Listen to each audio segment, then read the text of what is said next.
Hay una clasificación también de fibrilación auricular. Una vez que hemos hecho el diagnóstico de fibrilación auricular, como síntoma el paciente presenta palpitaciones y como signo el pulso deficitario. Ya con el EKG podemos demostrar el diagnóstico de fibrilación auricular. Luego tenemos que determinar qué tipo de fibrilación auricular, de qué tipo de fibrilación se trata. Y esto lo podemos resumir en la siguiente mnemotecnia. Como recordamos la clasificación de la FA de la fibrilación auricular con la siguiente mnemotecnia. IP, IP, IP, RA. Celebremos la clasificación de la FA. IP, IP, IP son 3P. Paroxística, persistente, permanente. RA es recurrente y aislada. Paroxística se resuelve en menos de 7 días. Persistente. Persiste después de 7 días, no se autolimita. Permanente persiste después de un año. Recurrente, 2 o más episodios aislados. Aislada, no hay cardiopatia de base, no hay cardiopatia de fondo. Esta es la clasificación de fibrilación auricular. Es necesario considerarla porque también va a dirigir el manejo. Va a ayudarnos a la toma de decisiones en cuanto al manejo. Aquí tienen la etiología.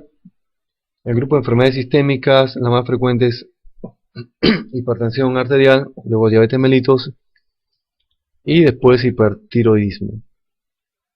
Además EPOC y alteración del potasio. Cardiopatía primaria, isquémica, valvular, donde destaca estenosis mitral, lejos. Miocardiopatía dilatada, miocardiopatía hipertrófica, arritmia cardíaca.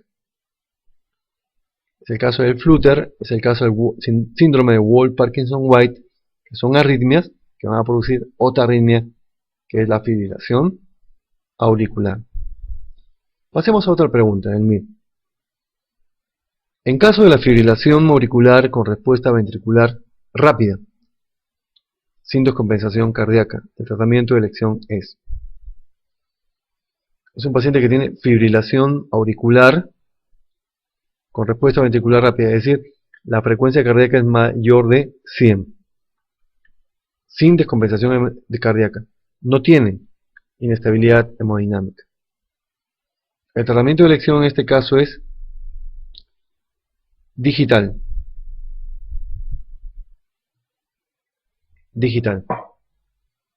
Luego vamos a ver una diapositiva donde está un flujograma de tratamiento.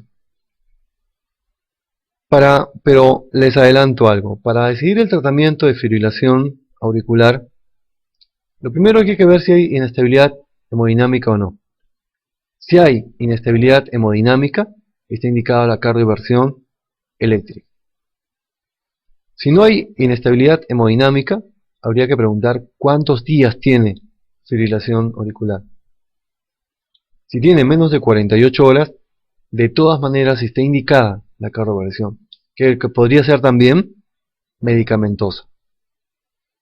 Si tiene más de 48 horas, el tratamiento es mediante fármacos, ya no cardioversión. Y va a depender si hay insuficiencia cardíaca o no. Si no hay insuficiencia cardíaca, podríamos utilizar inotrópicos negativos, como beta bloqueadores, como calcio antagonistas no dihidrapiridínicos. Y si tiene insuficiencia cardíaca, primero digital y después ya amiodarona. En este caso, en el enunciado, simplemente nos dicen que no hay descompensación cardíaca. Podríamos asumir que el paciente tiene insuficiencia cardíaca y que está hemodinámicamente estable. Si es así el caso, el tratamiento de elección será digitálico. Vamos a otra pregunta de fibrilación auricular. En el tratamiento de fibrilación auricular, si ésta tiene una evolución mayor de 48 horas, se debe anticoagular al menos. Si tiene evolución mayor de 48 horas.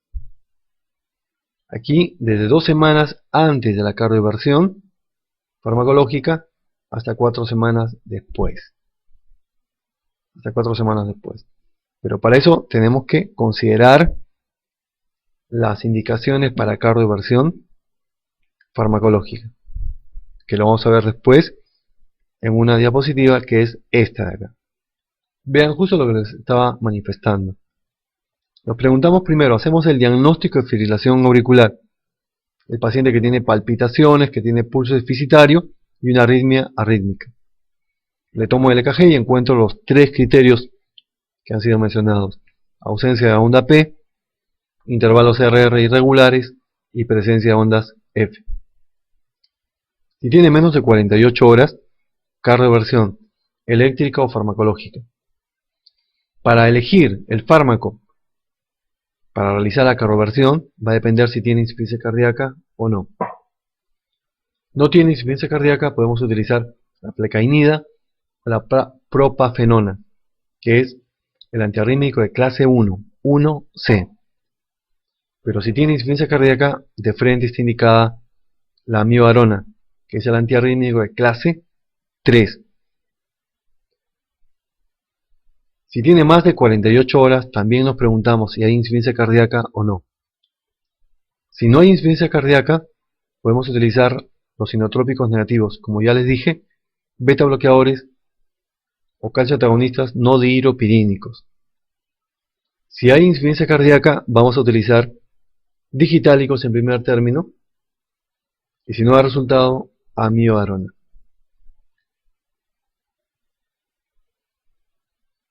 En caso de la fibrilación auricular con respuesta ventricular rápida, sin descompensación cardíaca, el tratamiento de elección es digitálico. Si tiene insuficiencia cardíaca, en primer lugar, y después será amiodarona. Preguntas acerca de infarto agudo de miocardio. En el infarto agudo de miocardio, acompañado de hipotensión y bradicardia, el tratamiento de elección es: el infarto agudo de miocardio, ¿de qué localización se complicará con más frecuencia con hipotensión y con bradicardia? Es el de cara inferior o infarto agudo de miocardio de cara derecha. Nos están preguntando aquí cuál es el tratamiento de elección. Y el tratamiento de elección es administrar atropina. La dosis es 0,5 miligramos por dosis y se puede dar hasta 3, 4 o 5 dosis.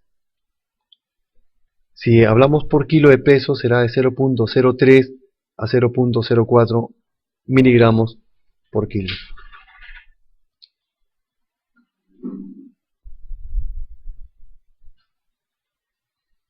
Tenemos aquí un electrocardiograma donde vemos en la cara inferior. La cara inferior es D2, D3 y ABF. Estamos observando infradesnivel del ST con ondas T negativa, positiva, bifásica. Es un infarto de cara inferior subendocárdico, con lesión subendocárdica por el infradesnivel del ST, que se ha complicado con bradicardia y hipotensión, y que con más frecuencia son de cara inferior. El tratamiento, como ha sido mencionado, es atropina. ¿Por qué que se presenta la bradicardia y la hipotensión? Es por reacción vagal, por liberación de acetilcolina. Tenemos aquí otra pregunta acerca de arritmia cardíaca. ¿En cuál de las siguientes alteraciones del ritmo es efectivo el alátocido C o el verapamil endovenoso? Latidos ventriculares prematuros, flutter ventricular, taquicardia auricular, taquicardia ventricular, bloqueo aurículo-ventricular. Indudablemente que acá se refiere a una taquicardia auricular. Estamos hablando de una taquicardia supraventricular. ¿Cuándo sospechamos esto? Cuando el paciente tiene una frecuencia cardíaca por encima de 150. En esta frontera la frontera de 150 latidos por minuto, podría confundirse con una taquicardia sinusal. ¿Cómo diferenciamos una de otra? Y eso también es pregunta de otro, eso es también pregunta de examen. ¿Cómo diferenciar la taquicardia clínicamente, la taquicardia supraventricular de la taquicardia auricular cuando la frecuencia está cerca, poco más o cerca de 150 latidos por minuto? Lo que hay que hacer es que realizar masaje carotídeo de un lado por vez y ver la respuesta.